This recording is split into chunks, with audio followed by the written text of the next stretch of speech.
Fala galerinha, beleza?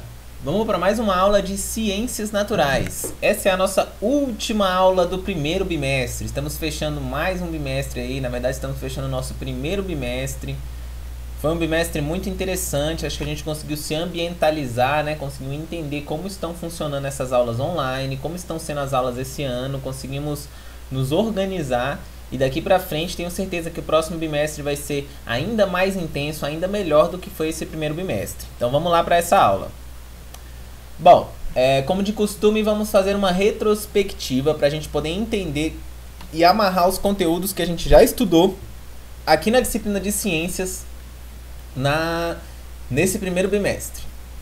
A gente começou estudando sobre os movimentos do planeta Terra, galera. A gente viu que o planeta Terra faz alguns movimentos. A gente viu sobre a Lua, a gente aprendeu o que é a Lua, como foi formada, como a Lua faz os movimentos dela. A gente viu também como é feito o processo de previsão do tempo, a gente entendeu o que é essa tal de previsão do tempo. Em seguida a gente estudou as massas de ar, a gente estudou também a pressão atmosférica e as estações meteorológicas. Juntando tudo isso, a gente viu como que é feita a previsão do tempo e como é dado o clima de determinados locais. Hoje nós vamos aprofundar e amarrar este conhecimento, estudando e aprendendo um pouco sobre relevo, altitude e vegetação. Vamos entender como essas características juntas formam os nossos biomas, as nossas fitofisionomias, a fisionomia do nosso planeta, da superfície do nosso planeta Terra, beleza? Bom, vamos começar com altitude. Em relação ao nível do mar, cada local tem a sua própria altitude. Vocês já devem ter ouvido falar esse negócio de nível do mar e tal. O que é esse tal de nível do mar? É o seguinte, existe o oceano e os continentes no nosso planeta Terra. A gente viu que o planeta Terra ele é feito por duas porções principais. Uma porção de água, que são os nossos oceanos, a nossa crosta marítima. E a gente tem a parte terrestre, a parte continental, que é a parte onde tem continentes no nosso planeta. Acontece que o mar, todo o mar, ele está todo no mesmo nível. Existe um nível para que esse mar, por exemplo, quando você coloca água dentro de um copo, a água que você coloca em um copo, ela atinge a superfície dessa água fica toda planificada. Você não vê uma parte mais alta, uma parte mais baixa na superfície do copo. Você vê que a parte de cima da água fica como uma linha reta. Então, imaginando o oceano como um grande copo d'água, a gente pode ter essa linha reta que a gente forma, essa superfície plana que a gente forma em cima da água, como o nível do mar. Existe esse nível do mar. Então, todo o oceano está nesse mesmo nível. Toda a parte de água do nosso planeta está nesse mesmo nível. Já a parte continental, ela pode ter diferentes níveis. Por exemplo, a praia é um continente, é exatamente aonde marca o encontro do continente com o oceano. E ali a gente tem a praia. Naquele local, o continente ele está no mesmo nível do mar. O mar está num nível e o continente está nesse mesmo nível do mar. Acontece que quanto mais você vai andando para dentro do continente, a gente vai percebendo que essa altitude vai modificando. Então, à medida que a gente vai adentrando no continente, a gente vai percebendo que existem partes do continente que são mais altas, partes que são mais baixas. E a gente tem, dá uma olhada nessa imagem aqui do lado, nas duas imagens. A gente tem uma lógica bem interessante para a gente poder visualizar essas altitudes. Aqui no cantinho da imagem a gente tem o nível do mar. A gente tem aqui o mar com um barquinho. E aí a gente tem aqui, por exemplo, a cidade de Santos. A cidade de Santos, em São Paulo, ela está no mesmo nível do mar. Então ela está a 0 metros de altitude. Esse é o nível do mar, galera. 0 metros de altitude. Aí, se você for na cidade de São Paulo, na capital de São Paulo, ela já possui uma altitude maior, 750 metros de altitude. Subindo mais um pouco, tem a cidade de Brasília, a 1.100 metros de altitude. E aí tem algumas outras cidades aqui, como Quito e La Paz, que são aqui na América Latina, que são ainda mais altas do que o nível do mar.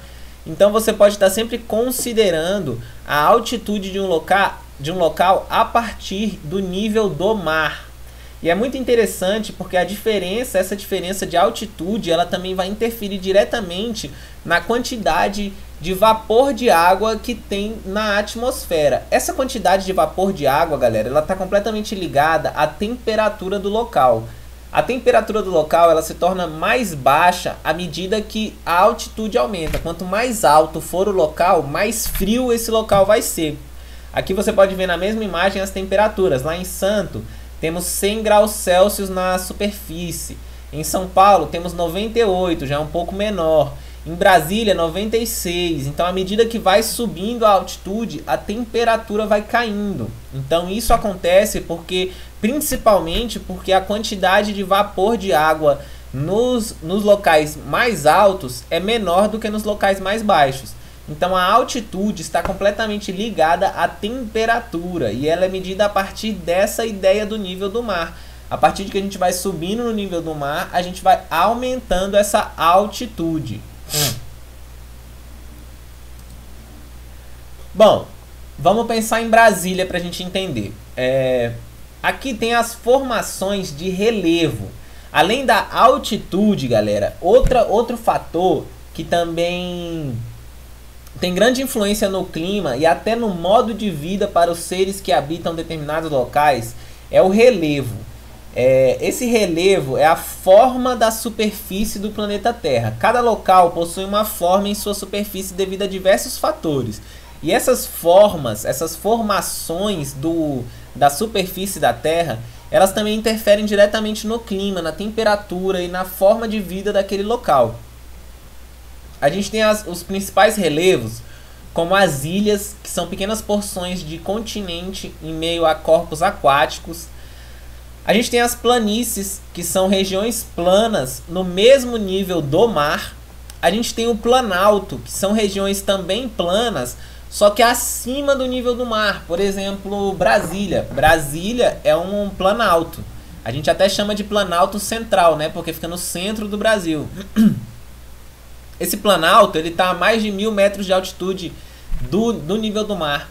Então a gente tem como se fosse uma planície, um local plano, só que em um local alto.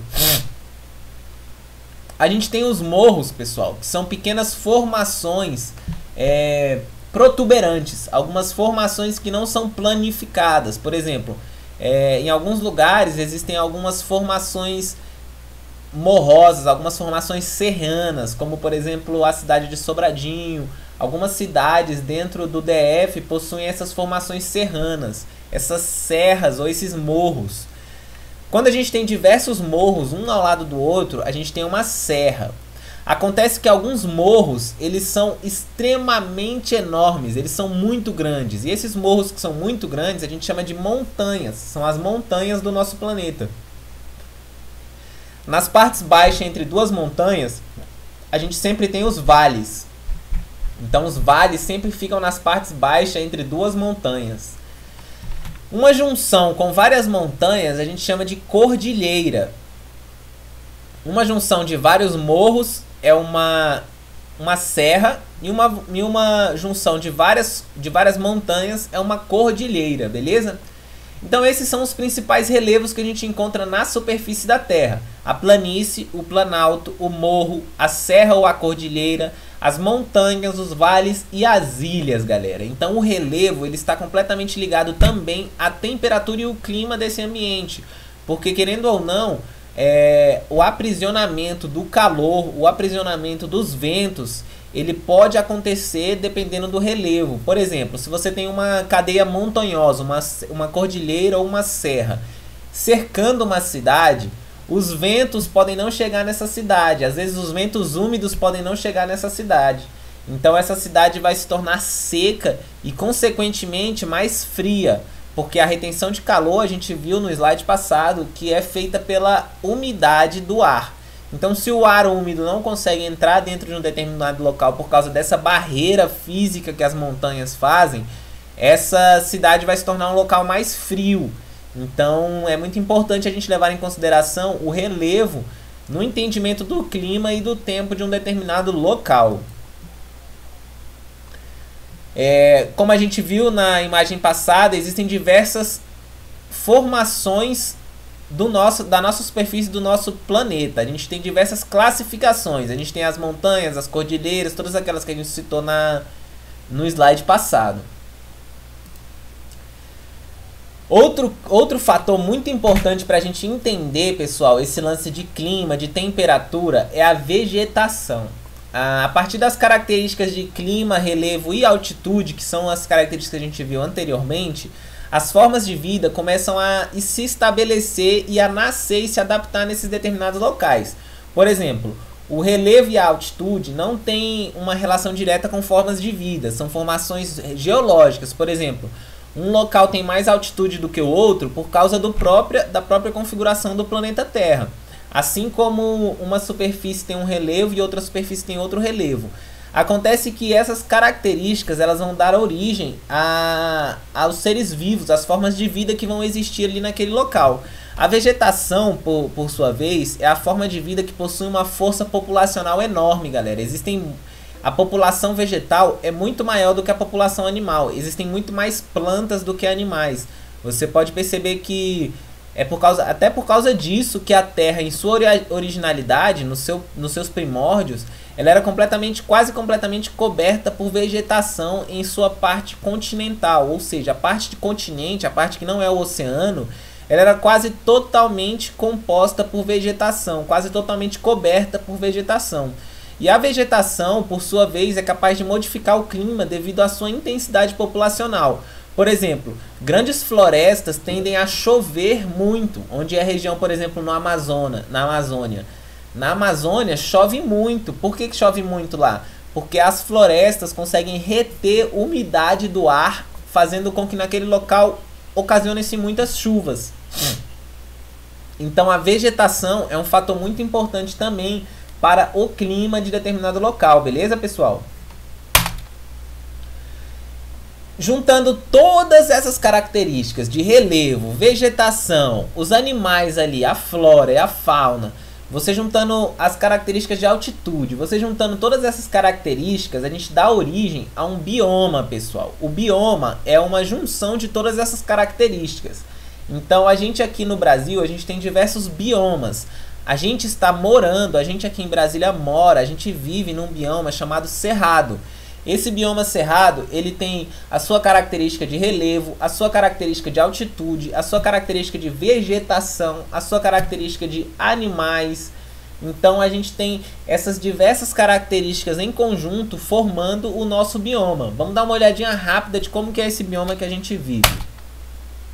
O Cerrado, ele possui um clima tropical com uma divisão sazonal muito clara. A gente tem um período chuvoso e um período seco. O período seco ele é categorizado ali entre junho e dezembro. E de dezembro a maio a gente tem o nosso período chuvoso. O período chuvoso no Cerrado ele é muito importante, pois o período de seca ele é muito prolongado. Então as chuvas acabam alimentando diversos mananciais, diversas fontes de água que existem, para que durante a seca esse bioma possa se sustentar. Os animais e as vegetações que existem nesse bioma possam se sustentar em vida. A vegetação aqui do Cerrado ela se concentra em algumas formações campestres, muitas formações savânicas e algumas formações florestais. A gente tem algumas florestas que são as partes mais próximas do rio, onde a gente tem uma vegetação densa de fato florestal. E a gente tem também as formações de campo, onde não nascem grandes árvores, mas apenas pequenas gramas, pequenas plantas, pequenos arbustos. E no demais a gente tem uma junção entre a formação florestal e a formação campestre. Entre o campo e a floresta a gente tem uma junção que a gente chama de cerradão, mais conhecida como uma formação savânica, é uma savana. É a savana, inclusive, com maior biodiversidade do Brasil e do mundo. Então a gente tem que considerar o Cerrado com muito carinho e muito cuidado, pois é de extrema importância para o Brasil e para o mundo. Essas são as características ditadas pelo clima, por todas essas coisas que a gente veio estudando durante o bimestre. A gente veio entendendo como é a nossa casa, como é o nosso planeta, como é o local onde nós vivemos. A gente veio entendendo que a gente tem diversas formas e manifestações por aqui. A gente inclusive viu que a gente já tem tecnologia e ciência o suficiente para prever algumas coisas que podem acontecer, como a previsão das chuvas, a previsão das geadas, entre outras previsões. Bom, era isso que eu queria tratar com vocês hoje. Muito obrigado pela participação, muito obrigado por esse bimestre. A gente encerra aqui o nosso primeiro bimestre. Foi um bimestre muito interessante, onde a gente conseguiu aprender muita coisa e se organizar. O próximo bimestre será bem melhor do que esse, assim como os próximos que virão. Muito obrigado pela participação, muito obrigado pela atenção. Valeu, galera. Fui!